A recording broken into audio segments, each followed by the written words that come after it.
It's a little squeaky. It's kind of squeaky. It's going to be weird not looking at you guys, by the way. Are we? Let's just double check. We should be Looks live. like we're Yes, running we are. live Great. here. Fantastic. Hello. We are Excellent. live. Hello, everyone. Welcome to our first Admissions for Musicians event here at Stony Brook University. My name is Michael Hershkowitz. I'm the Executive Director of the Community Music Programs and the Director of Concerts here at Stony Brook University. Over to my left is Dr. Tomoko Fujita. I'm a professional cellist, and I also am the director of the Stony Brook Young Artists Program. Excellent. Welcome, Tomoko. And to my right is Chris Dorso. Hi, I'm Chris Dorso. I am an assistant director in the undergraduate admissions office here at Stony Brook. Excellent. And the three of us are here this evening to take your questions and also to discuss all the different things that might lead you to a career in music, and all the different paths that you might want to take, and all the different decisions that you're going to have to make leading to those different paths. So tonight we want to talk about what you're doing in high school right now that could lead you to a career in music, the different fields of music that you can be a part of, like music education or performance or production. We can also talk about this evening the different types of schools you might want to look at, and the sorts of things you can expect or prepare for when you're applying to those schools to give you the best shot at admission, but also to prepare you in finding the school that's the best fit for you, the school that you can afford, and make sure that those decisions in choosing the right college lead you to the career that you've been looking forward to.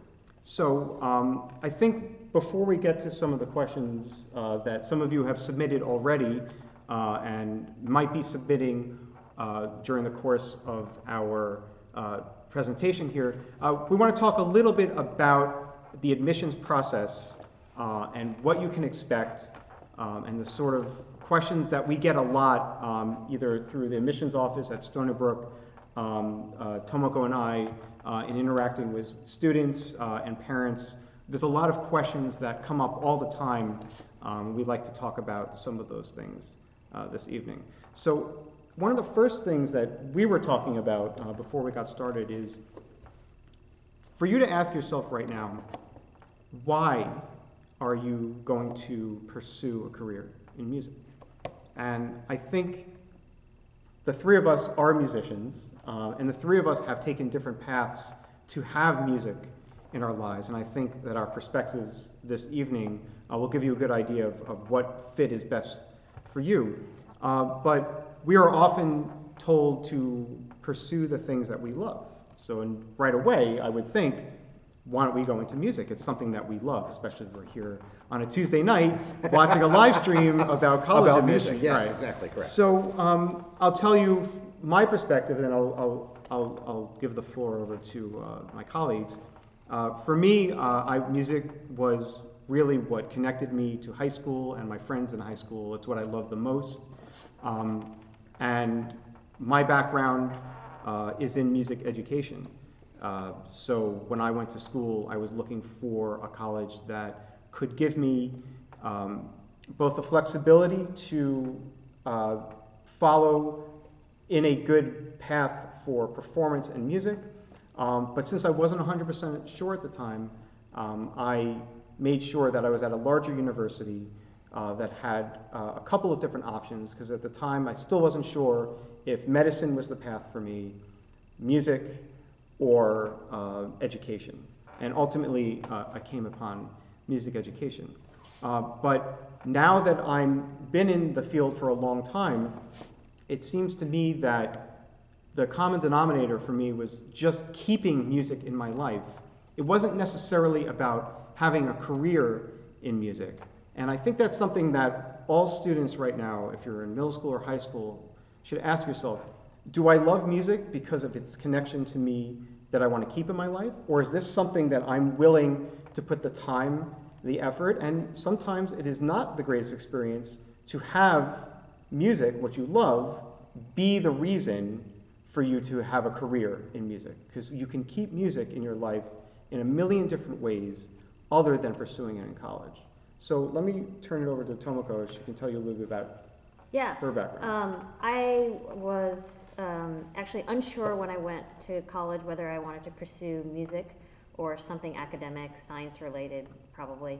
So I wanted to go to a place, either a university that offered a really strong music program and an academic program, or a double degree program. And it took a few years for me to really decide that I wanted to make music my profession, just because I felt like I could not live without music and the creation of music. Like for me, I just knew that I wouldn't be satisfying just going to concerts, that I had to be involved with the creation of it to really feel like sort of satisfied as a musician. So that's how I ended up in music. But I definitely felt the experience of going to a liberal arts school was really important to me. And then I had the conservatory training at the master's level at the Juilliard School, and then I did my doctorate here at Stony Brook. So I feel like I had like a kind of, different experiences at different stages, both, music, academics, and also a sort of smaller private university or conservatory, as well as the state university. So. Great. And I think, my background coming as a high school musician, deciding in high school that yes, whereas it was certainly a skill and a talent and something that I enjoyed, not something I necessarily wanted to pursue, but something that I wanted to maintain as part of my life. And I think it's an important point that you both really brought up, that first of all, everybody, well, maybe not everybody, but lots of folks change their major, and we get the question a lot, standing behind the table at college fairs. Somebody walks up to us and says, I'd like to major in music, but I don't know what I'm going to do with a music major. And as we were sort of laughing before, I said there's only one third viola for the New York Philharmonic, and that's fine. And so that's a really hard position to get. Pays great, I'm sure, if you can get it, but probably only one of those. But that said, the importance of having a program in college that offers lots of flexibility, allows you to really stretch yourself, so that when you go out into the real world and you're looking for graduate programs and you're looking for jobs, it really allows you to get to where it is that you want to go, even if you don't know what that is at 17. And most of you at 17 don't know what you want to do with the rest of your lives, and that's okay. You've got time to figure that out. And the choice of university that gives you a lot of choices might be the best option then, because you can look at the schools that have fantastic music programs, which for the most part, most large universities do put a lot of funding and money and talent into their music programs, because they know that part of getting a complete education is to have a strong funding in humanities and liberal arts. So schools that might be known for the sciences, the STEM programs, also typically have very strong music programs with opportunities for students who are not necessarily majors. We're not specifically talking about Stony Brook. No, it sounds like we are, but we're not. But that said, right. We have engineers and we have biology majors and we have future doctors who are in our orchestra and in our choirs and all of that, because they want to be able to continue to do that, even though that may not be their overarching passion. To still have that connection is very, very important. So when I was in school and I was in a music production class, the first thing that they would write on the board was this, basically showing you are going to be using your music to make money. And that's the essence of what we're talking about tonight. Is this the career path that you're choosing? Are you choosing to make money off of your art form? There are a lot of obstacles to doing that. You may have heard or have talked to people or have read that the arts overall are losing funding, may not be, some orchestras are not doing as well as they used to do. These are all considerations right now for the very larger business of music. Or do you choose a different path where you are making money and you use that to support the arts? Are you going to be an engineer but still choose to perform in a band? Or are you going to medical school but you still taking lessons and performing in chamber groups with friends? These are the things to talk about, because there are lots of different ways to keep music in your life forever. So the decision you're making now, and not necessarily right into choosing a school, but sometime in your undergrad, you're going to have to decide, is my life going to be, is my career path going to be making money from my music? So tonight we want to answer the question, how do you do that? So there you go. Here we go. So let's talk a little bit about the different kinds of music degrees that there are out there. I mean, you mentioned education, you mentioned performance, there's composition, there's lots of different things that you can do as a musician. So talk about the different kinds of options that are out there for students who want to major in music. What are their choices? Well, on the performance side, you have music performance, like a Bachelor of Music, which is very sort of focused on performance opportunities, as well as they almost all have a pretty heavy component in music theory, ear training, and history. Some schools have also a Bachelor of Arts in music performance, which can be similar, but sometimes a little bit less on the performance side, while still being a performance major, as well as minors in music performance. Mm-hmm.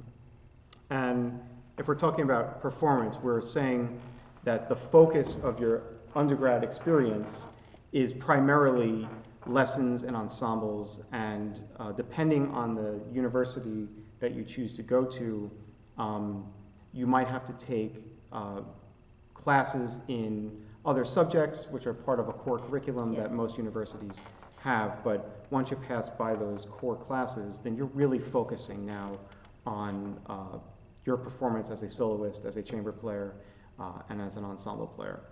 But so not to cut you off, but even in that, I think that, because yes, you'll have a core curriculum, and so you'll do a science, and you'll do a history, and all those kinds of things. Your coursework is not, if you are a voice major, your coursework is not just all singing. There's music history, and there's theory, and there's other pieces that play into that. So, and all of those things, again, it's very easy to say, I'm a singer in high school, I want to sing, and then you kind of get to a point. My wife was a vocal major, graduated with her bachelor's degree in voice, but went into musicology and music history, which then led her to a career in libraries and information science. So, the path may curve along the way, but having that base is still important. And along with the performance side, that's very similar to what you might see if you were in a composition program as well.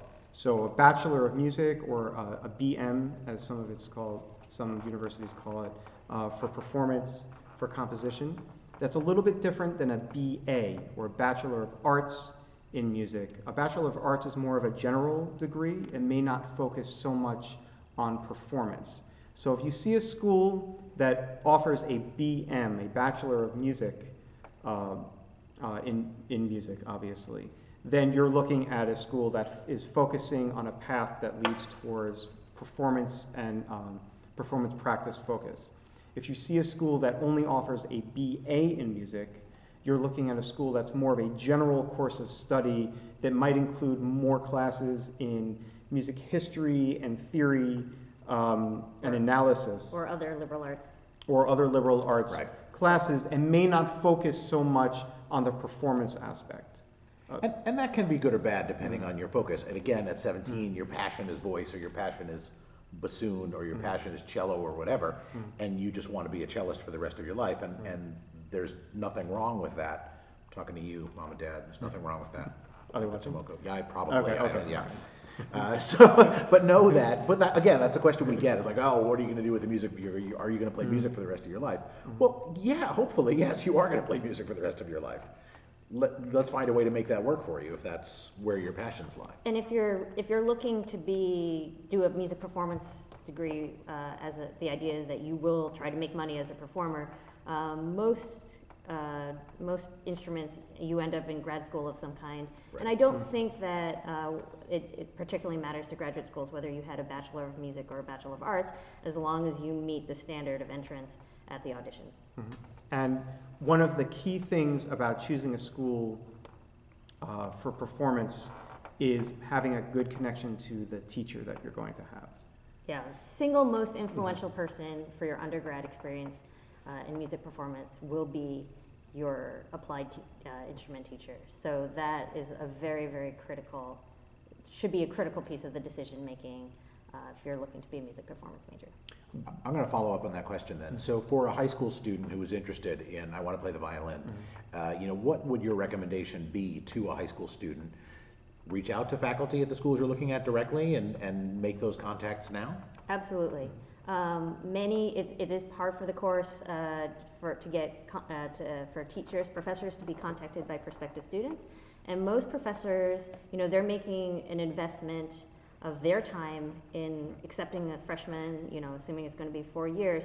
They really want to make sure that it's a good match, both for the student and that the professor feels that they can help that particular student. So in my experience, most teachers are willing and eager to meet prospective students. It might be, it depends on their schedule. It could be, a trial lesson. It could be, why don't you come and you can sit in on some lessons, or a studio class type thing just to get to know you.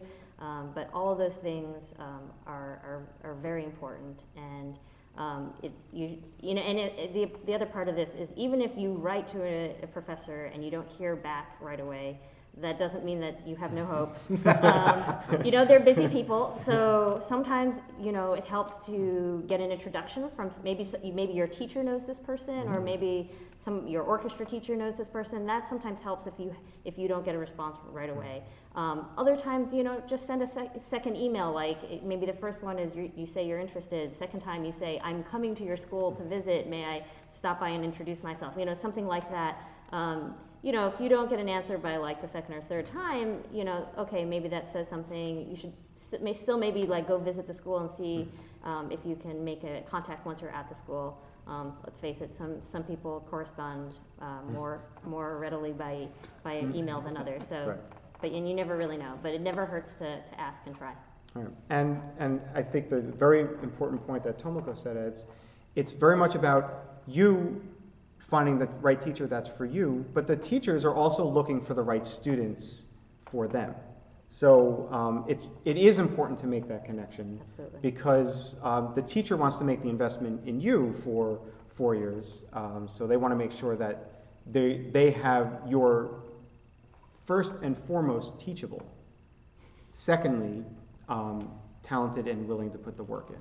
I don't want to use talented is important, but when we listen to auditions for the Young Artist program, we obviously want to know that a student is at the right level for a program. But the best sort of students that we see are the ones who we find are sociable and teachable.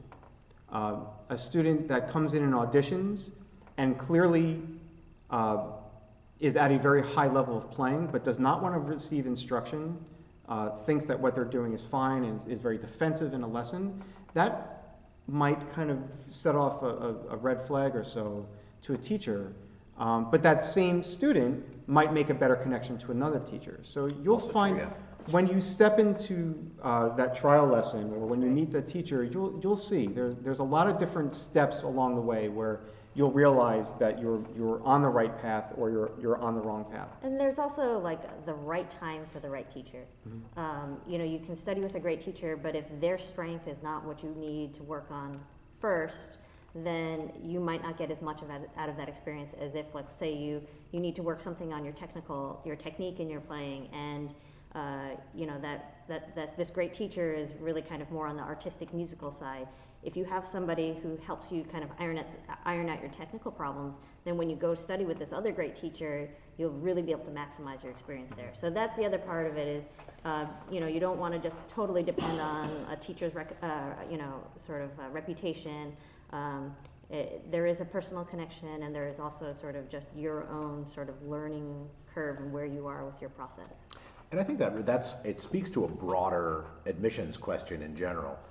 Because not to spin off the music piece, but at a school like Stony Brook that has a large STEM focus, we'll get a lot of students who may not be qualified for admission say, well, but your computer science program is really good.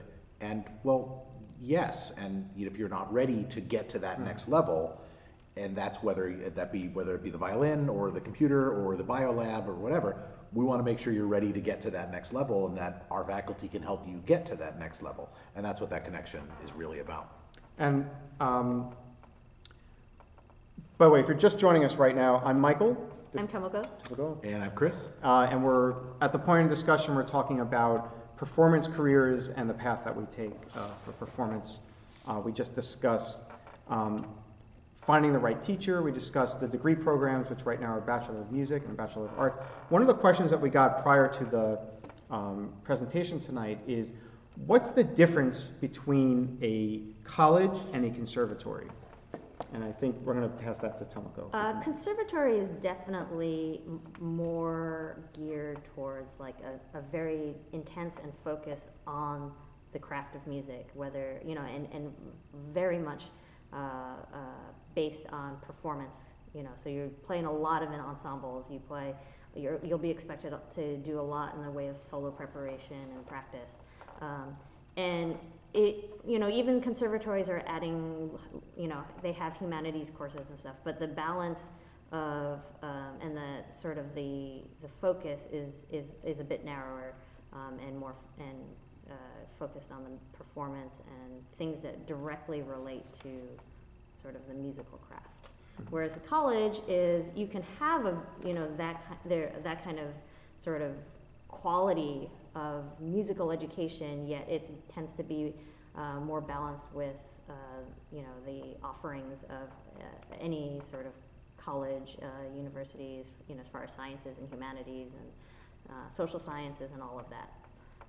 So it's a slightly different path. I know people who have, you know, done the university route and ended up as professional musicians. I also know people who have done the conservatory route and left music and, you know, went on to be doctors or lawyers. So it's not, you know, it's a little bit apples and oranges, picking the right one for you and what your interests are. Yeah. If you are, when you're thinking about pursuing a career path in performance and you're starting to look at schools that really have those degree programs or conservatories, it's really your junior year that you want to start looking at those programs. You want to start working with a teacher, a private instructor who is going to be guiding you towards the audition process and audition preparation. Admissions for almost all schools take place the fall prior to when you are going to matriculate. Correct. Typically, and almost across the board, and you can agree, I think Yeah. December 1st is almost always the deadline for all of those schools. And the auditions for music schools typically take place the following February, sometimes into early March, but really you're looking in the February. And one thing, I was going to bring it up a little bit later, when you apply to be a music major, you're doing two applications, and this is almost universal. You are applying to the school and you are applying to the music program. It is possible that you can make it into the music program and not get accepted to the school. The reverse is also possible, where you apply to the school but do not get into the music major. And by the way, this is true not just for the performance programs, this is true for any music program where you are becoming a music major. What happens then? So let's, and I've seen both of these happen. Absolutely, okay. yes, happens a lot. And it has happened here also. Okay, Let's say you are applying to Stony Brook University and the music school. There are two different applications that you have to submit. If you make it into Stony Brook and do not make it into the music program, you have a couple choices. One, you can choose to still enroll at Stony Brook. Which you should do, but that's fine. And then you have a chance to take non-matriculated classes in music and then re-audition later on. There are no steadfast rules in universities that say once you're not accepted, you're never accepted. It just means your audition at the time did not accept you because they might have a certain amount. They have a quota to fill, or they don't have a quota to fill, or you weren't at the right level there could be a million different reasons. Now, what if it's the reverse? Let's say you apply to the music school at Stony Brook but do not get into the college. This is a bigger issue. Oh, look at the time. Yeah, I gotta yeah. And why don't you tell us specific? No, but it is certainly an issue that happens where students will audition and the music department will say, yes, we really want the student, but their academic preparation is not quite there. This is where I think the difference between a conservatory where the audition will play a very heavy weight versus a liberal arts school where there's that balance between the performance piece and the academic piece. For us, the academic piece is really paramount. You know, we need to know that when you arrive here, you'll be ready to hit the ground running and you'll start to take courses. And it is more than just being able to perform and play your chosen instrument. But know that you can make it through a math course and a science course and all the other things that you need to do that broaden the fuller Bachelor of Arts curriculum that we offer. In some cases, if you are borderline being accepted to the college, but you got into the music school, one might have an influence over the other that is not universal. No. You shouldn't expect that to happen, and the other way around. But that said, I mean, as much as on the admissions side, it can be very difficult for us when a student who has made that, they reached out, they made a connection with a faculty member, they came and they sat in on a class and then they did an audition and, their academic piece was not strong. And it's hard for us to say, both to the student and to the faculty member who has invested time, no, unfortunately, we're unable to offer the student admission right now. But there's always, admittedly, there is always a discussion that takes place. And for a student who is where the case can be made that the student is ready and here's why, it doesn't hurt to have the discussion. Basically, it doesn't hurt to ask the question. And speaking of asking questions, somebody asked an excellent question. The question is, would it be possible to major in two drastically different instruments such as flute and doubling piccolo and bassoon? Well, if you're majoring in flute, you're also going to be playing piccolo, so that's not a drastically different instrument. In fact, if you're playing a woodwind instrument, you generally will probably get instruction on all of different variations of that instrument. So if you're going playing the clarinet, you're probably going to leave playing 5 different types of clarinets. Did you know they make 5, like different, 7, like 9, just like 11. Yeah. Is one of them the piccolo? No. But if you're asking if I want to try to audition as piano and voice and try to major both of them at the same time, you meant bassoon in the other. You mean bassoon in the other. Thanks for the clarification, Ash. That is really dependent on the school. I would say, from my experience, most schools do not want to see you double majoring in 2 different instruments for a variety of reasons. One, that means that one studio does not have prominence over the other. There could be a lot of conflict. 2, there's conflict anyway because there are certain things that you need to do on one instrument to fulfill that major that you may not be able to do on the other instrument. I've seen people major in one and minor in the other, but if you make a good impression or it's a school that has a lot of flexibility, it doesn't mean there won't be opportunities on that other instrument.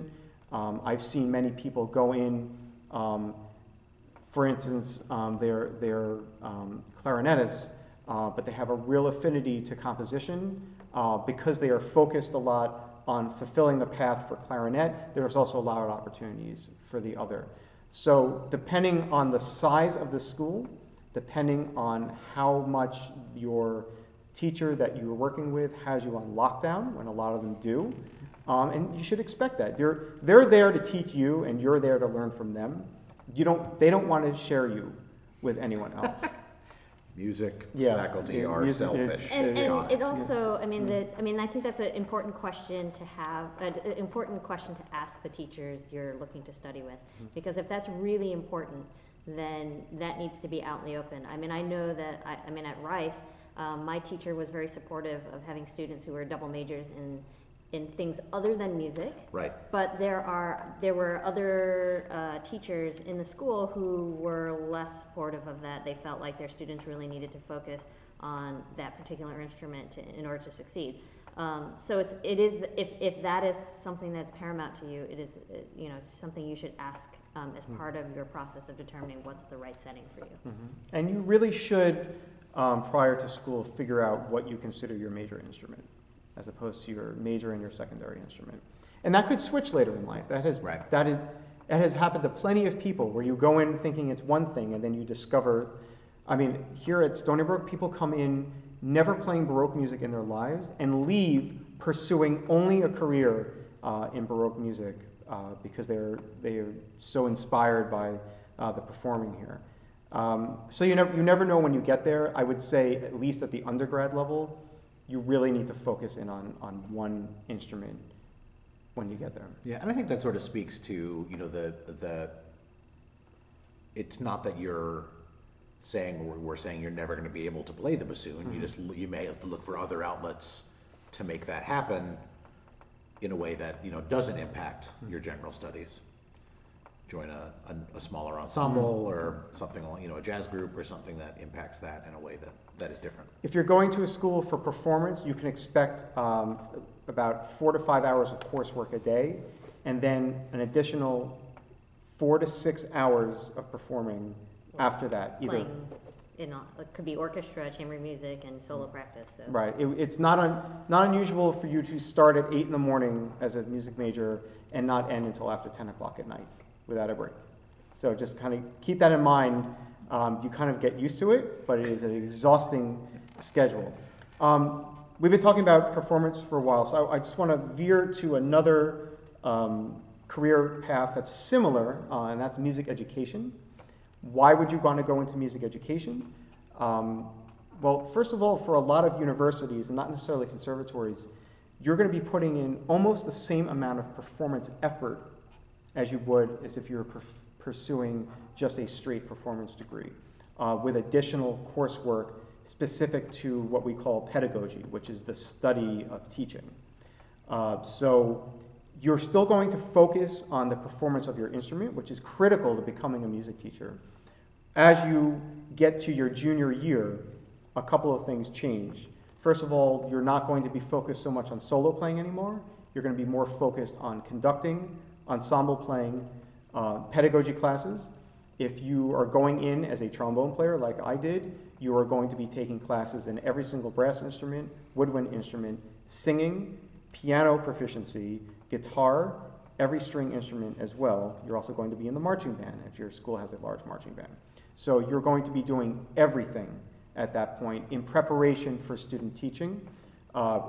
Typical music education program is 3.5 years plus 1 semester of student teaching. That's part of your curriculum. You're not allowed to take any classes other than the student teaching curriculum, which is usually a single 12-credit class, which I thought was kind of funny, because up to then you only see 3 credit classes, and then you have to take a single 12-credit class. Well, you're basically in a school all day, every day. Yeah, so exactly. That's legit. So that is exhausting in itself.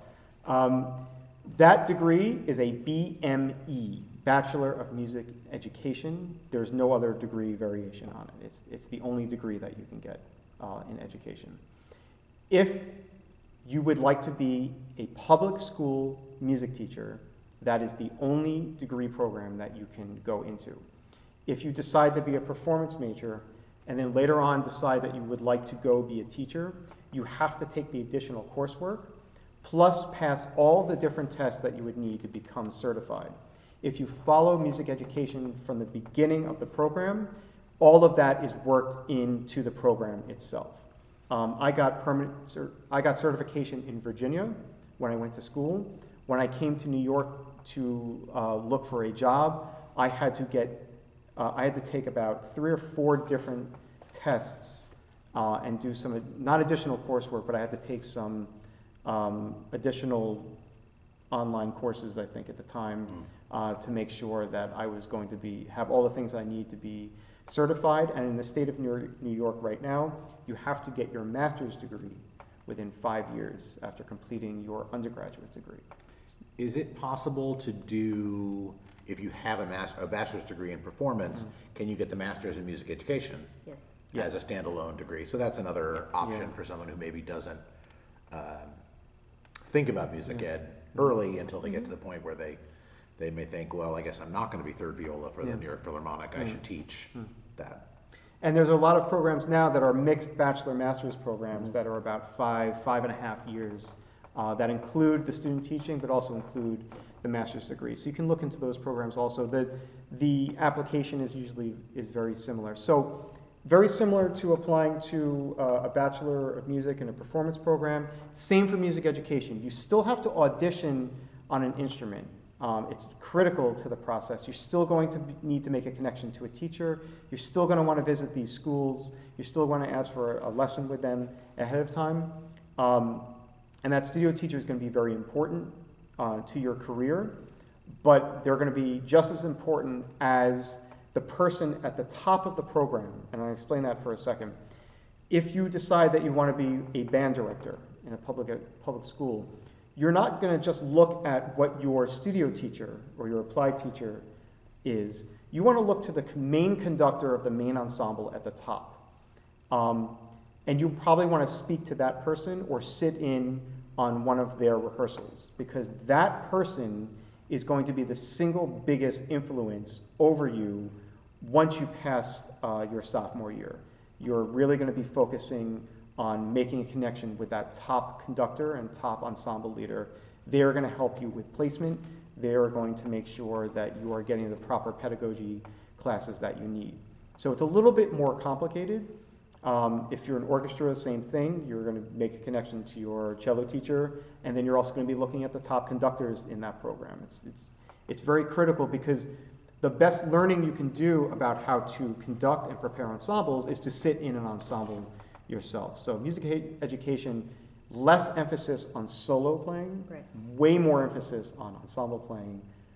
Undergraduate program, way more emphasis on solo playing, chamber music. Ensembles are important, but I think recital Pretty preparation, is right on par.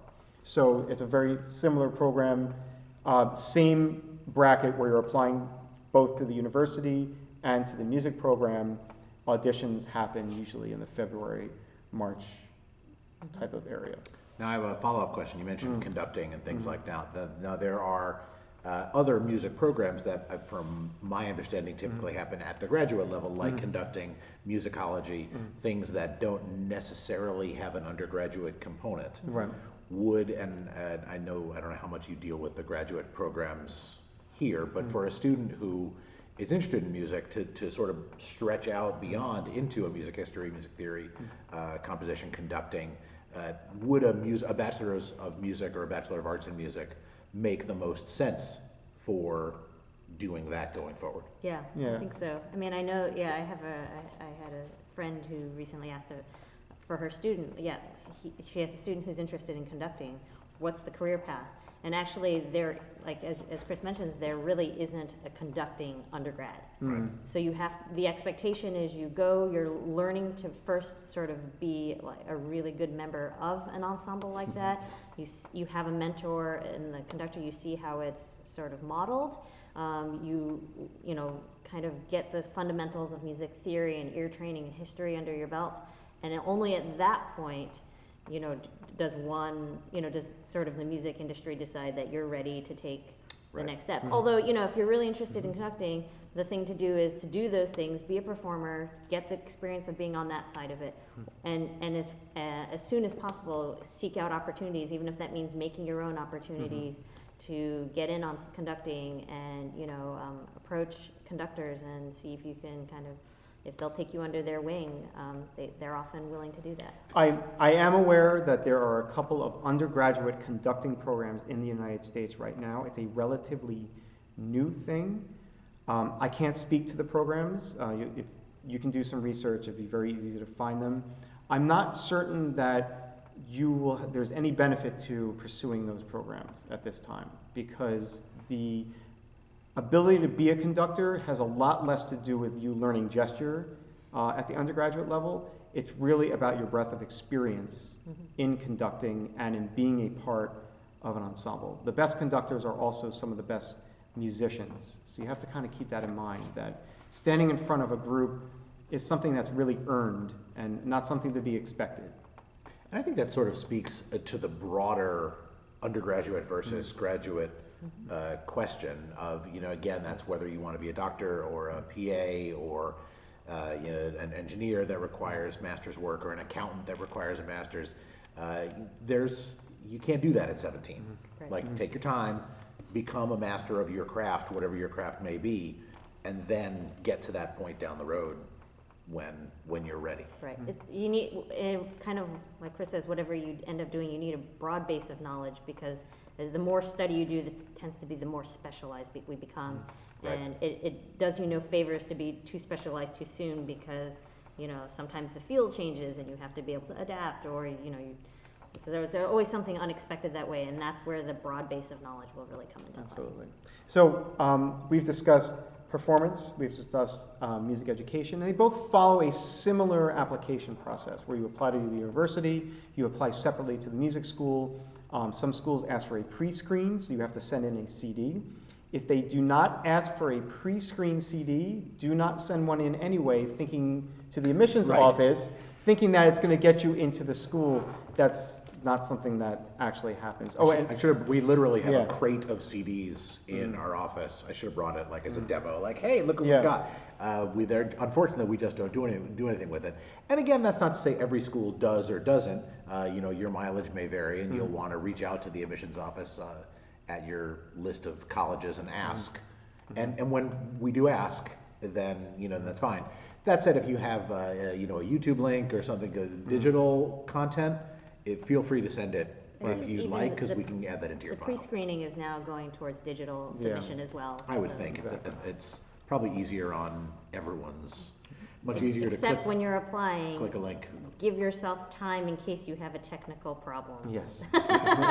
Right. Because you don't want to like be submitting like right under the deadline and then have a technical problem and then not be able to call the office. And you know, it's different than like when you mail it and you have a receipt from the post office that says it was mailed on that day. So do be careful about that. One thing I need to say, maybe this is more from my personal experience. When you're applying to schools, you have to remember that even though you might be coming out of your high school as the best player, maybe you went to Skamia, maybe you even went to Allstate, you are applying to a school where the other best players from around the country are also going to be participating, some of whom might be better than you. And when you get accepted to the school, you're going to be an incoming freshman performing against students who have been there for many years. I had a very rude awakening to what I actually thought my ability level was. That was very quickly squashed, and I'm a little bit grateful for it, because it made me realize that there is so much further that you can go once you go to a place. And I say that not to discourage, it's actually to re-encourage you to realize that your peak of musicianship in your life should not be the end of high school. Correct. This should be a lifelong pursuit for you, whether or not you decide to pursue a career in it. So we've done the performance, we've done music education. That barely scratches the surface for careers. So let's say now you want to pursue a career in music production. So now we're discussing all of the different ideas, all the different careers that might have to do with audio engineering or mixing, artist management, production of and recordings of CDs, music marketing, everything that has to do with the creation of what we call popular music. And we actually still use the phrase popular music at the collegiate level, because just to talk about the digital and analog recording and distribution of music. So you don't necessarily need to, at this point, pursue a career in a music major. And this is a very important thing to understand. There are a lot of schools that have very famous, let's say, recording programs. A school might be very famous for recording. You might have a school that's very famous for popular music production or marketing. Those are things you may not necessarily want to specifically major in.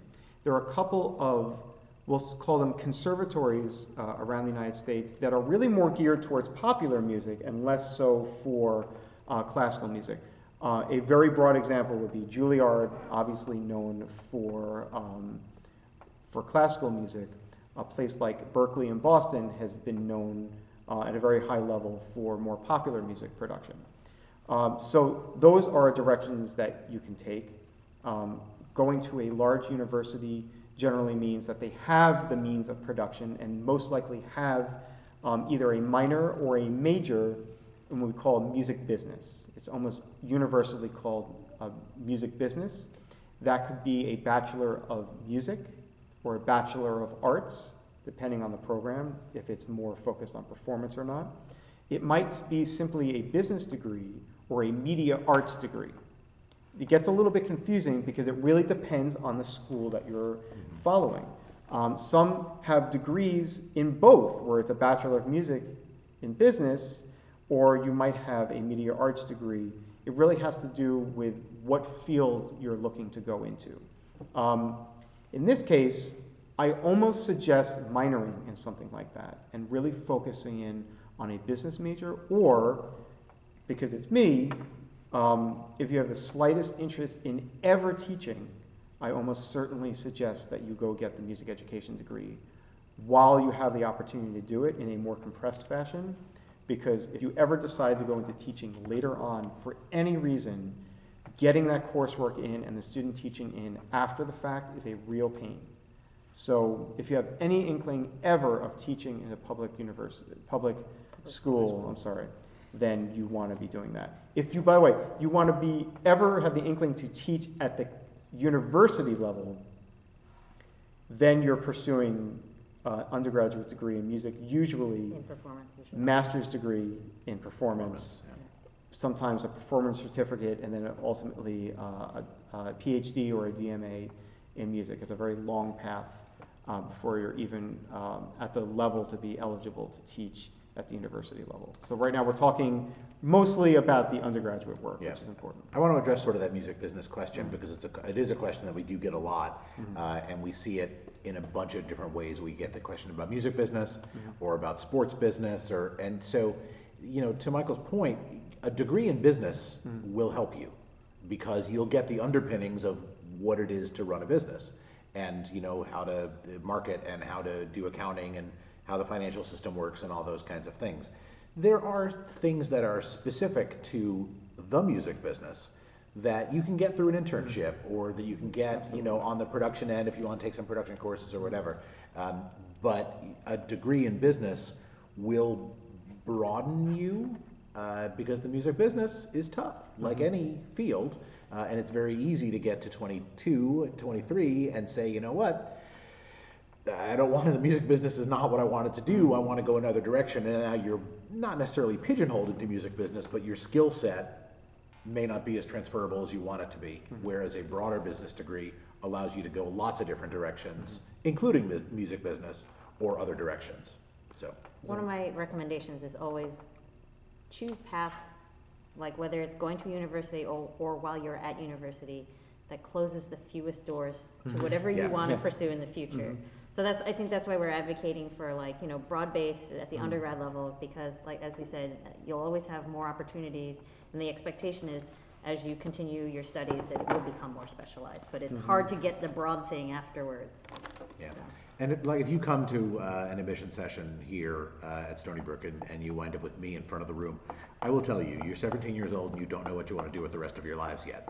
And that's okay. It's okay to not know now as a 10th, 11th, 12th grader what you want to do. Most of us don't, and that's okay. You've got time to figure that out. You just want to give yourself as many options as you possibly can.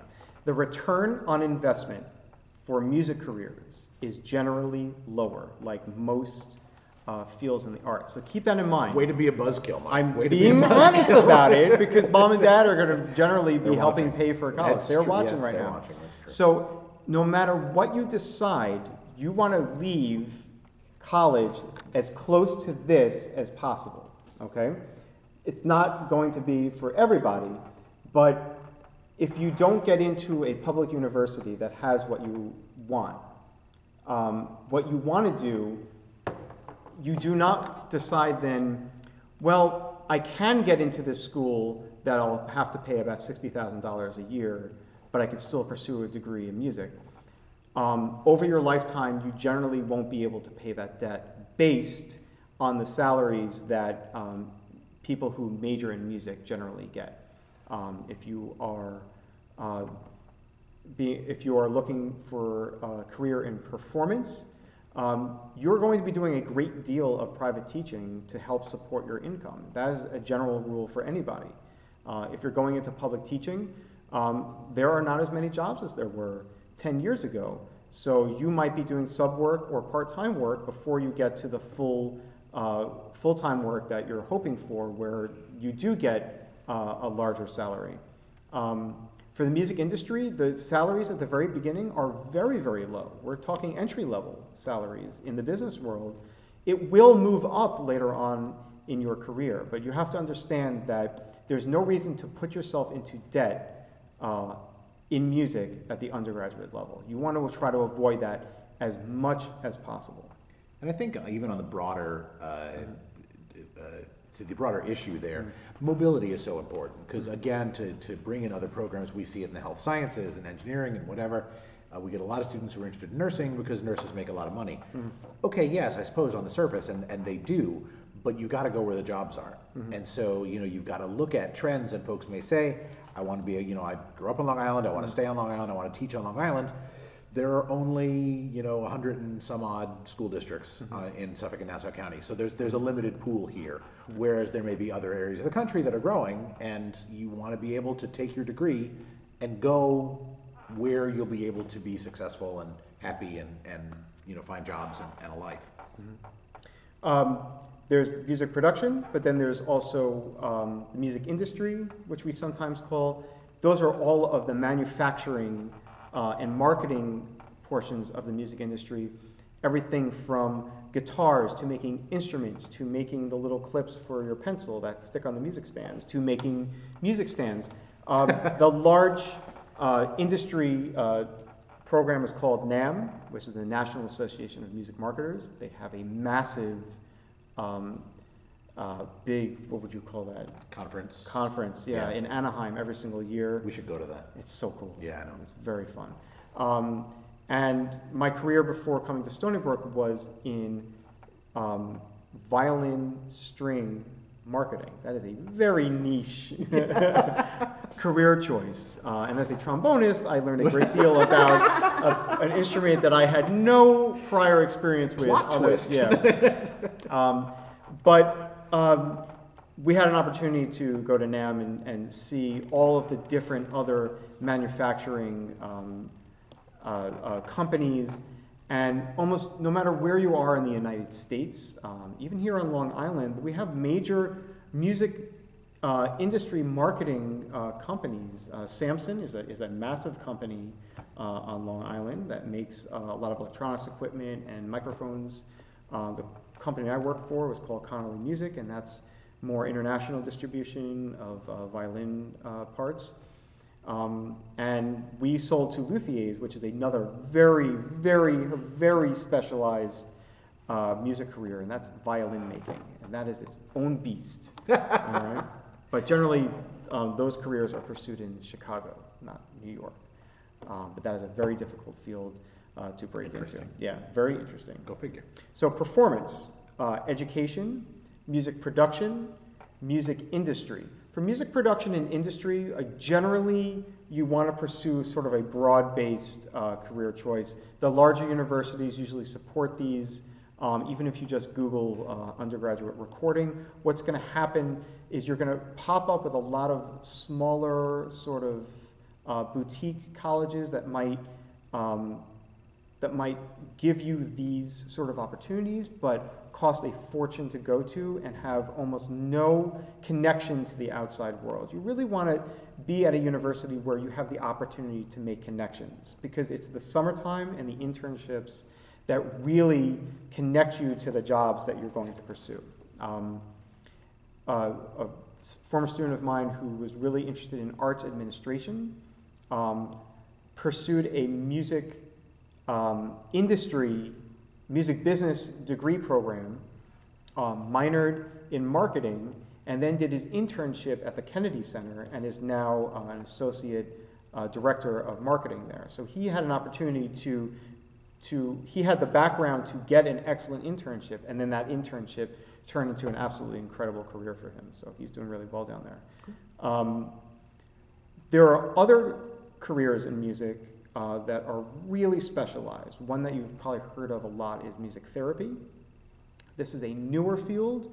It has been around for decades, but its prominence and use in medicine has been growing. That is a very specialized program. You'll have to Google which programs have music therapy programs. For the most part, it is an undergraduate specific program that you get a master's in later on for accreditation. In some cases, you can pursue any undergraduate degree and then follow it up with a music therapy master's program. You generally do not have to be pre-med or pre-nursing to get into music therapy. Even though it is a medical-based profession, it is a very specialized profession that really only requires you to go into that specific field and follow that specific career path. Depending on the city, that is usually very much part-time work. So kind of keep that in mind as you pursue that kind of career, that you might be placed in 3 or 4 different hospitals or outpatient programs. You could be traveling over state lines just to pull together a full-time job in that field.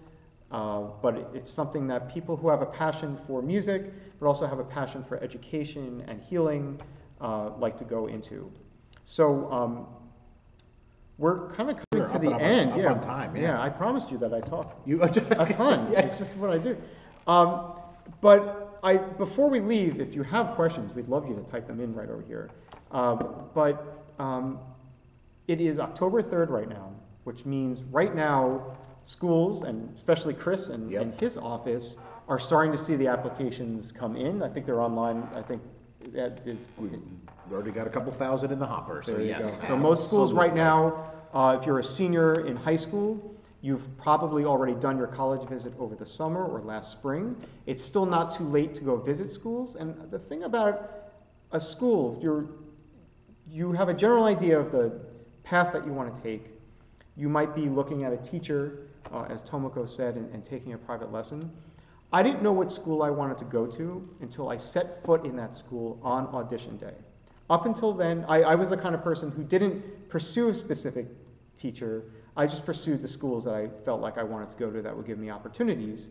And when I auditioned at 2 of the schools, I had a terrible impression of those schools, even though they were my top schools. For me, it was my 5th choice school that gave me the absolute best impression. And I actually couldn't imagine my life without going to my fifth place school, which for me at the audition day really nailed it. You know, they had something for the parents to do. They were very welcoming to the students. You had a ridiculous amount. They gave us an hour it must have been almost an hour with the faculty to talk to them, to audition with them, take a small mini lesson. And it was not just for me it was trombone, but I actually got to work with all the low brass professors there because a lot of them conducted some of the brass ensembles. So I got an idea of what it was like to work in a larger studio there. They had performances that day. That brings up a good point, which is also if you have the opportunity to audition live at the school versus doing a regional audition, these are the benefits you get by going to the actual school for the audition. It's often worth the extra expense to get there and spend a night there. Because you'll get a fuller sort of sense of how the school operates. Even if you've had a lesson with the teacher before, it might feel different when there are other people around. And I think you want to get a sense of that space too, and really get a feel for not just the campus, but the music space. I mean, we could have done this video anywhere. We decided to do it in our recital hall to kind of get a sense of the space and know that you can find yourself here, and that's ultimately what it's all about. I'm holding this up right now. There you go. So this is music@stonybrook.edu. I love answering questions about the admissions process and about music careers, even if you have no intention of ever coming to Stony Brook. I'm a dad. I'm a former teacher. giving you the information is very important to me. So after you're watching this video, or if you share this video with everyone else, and you ever have a question, always email me, music@stonybrook.edu. Isn't it cool? I got the music. I had to beg somebody to get the music at Stony Brook. That's impressive. They didn't want to do that, but No, we got that one. Very nice. So I really encourage you to send the questions that might come up during this process to me, and I'd be happy to help in any way possible.